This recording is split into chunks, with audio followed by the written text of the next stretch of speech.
Goose gave up his chair for this interview.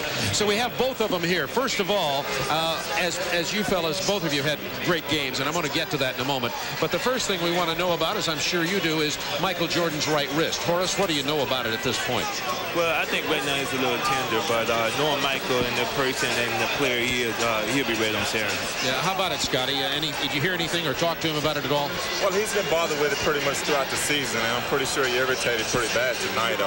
Hopefully he'll be able to bounce back. We don't know. I don't exactly know what happened, but just hoping he'll be able to come back with us by Saturday. Okay, Horace, let's talk to you first of all about your courageous performance coming in with that ankle. It seems about like it's ankle. You said you wanted to be like Mike and Scotty. You got the ankle sprain in game one. You came out. How is your ankle? Well, right now it's stiff and sore, but I'm pretty sure Chip Schaefer will get me ready for Saturday.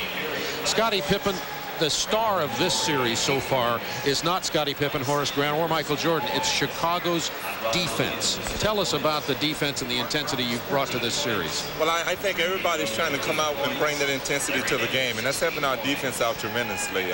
We feel like that our defense can help us on the offensive end, and we pretty much picked up intensity. We talk to each other. We help one another out, and that's pretty much how we've been able to win up on this series 2-0.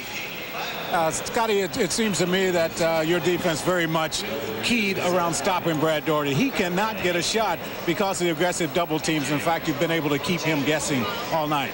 Well, yeah, that's pretty much how our game plan is, to keep him guessing. Sometimes we hold off and let the guy play him one-on-one. Sometimes we send a double team. But we can keep him guessing like that and keep him off balance. We feel like we'll be fine. Now, Scotty, as you know, things will be a little bit different as you go into the Coliseum over there in Cleveland. I know they're going to come out a little bit more aggressively as they have in this series to this point. What do you anticipate in Game 3?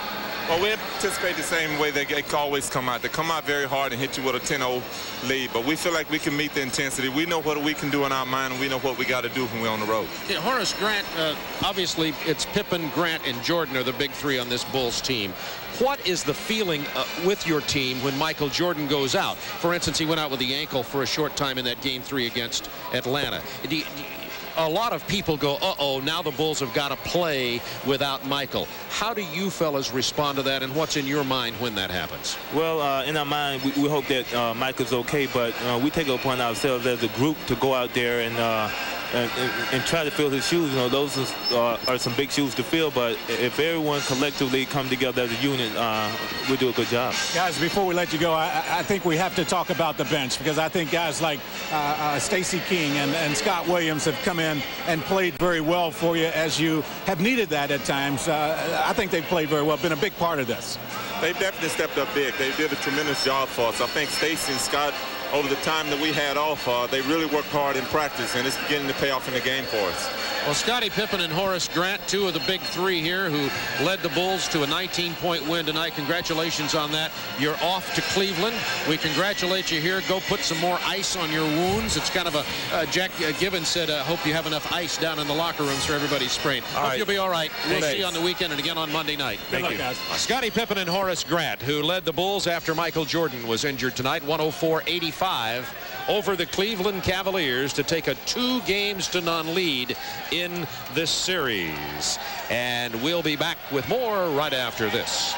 Well, the Bulls take the 2-0 lead, 104-85 over the Cleveland Cavaliers. Horace Grant had an excellent game. He is our Budweiser player of the game. Horace Grant was not even expected to start in this ball game tonight because of the ankle injury from Game 1, but he comes in and scores 10 points in the first quarter and just had a whale of a ball game as our Budweiser player of the game. Well, Bob, he played very well. They didn't expect him to play, but I think what he did really exemplifies what we've seen from Chicago in this series. Just superb efforts from everyone, and I think it's real important that the big three for Chicago has stepped up and has taken control of this series early, where Cleveland, on the other hand, has not gotten their big guys, Larry Nance, Brad Daugherty, and Mark Price, to really step up and let everyone know that they are the leaders of that team, and they are not doing the things that I think they have to do to lead Cleveland to wins in this series. Well, we'll see what Cleveland does when they get back to Cleveland. It's a Saturday afternoon game. Last year in the Eastern Conference Finals, Cleveland won Game 2 over Chicago when Michael Jordan had a sore throat and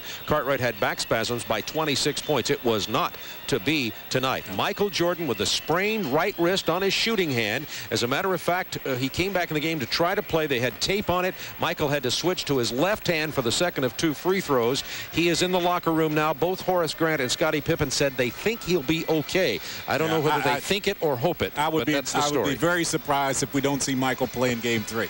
History says he'll be back. Right. We'll have a further update.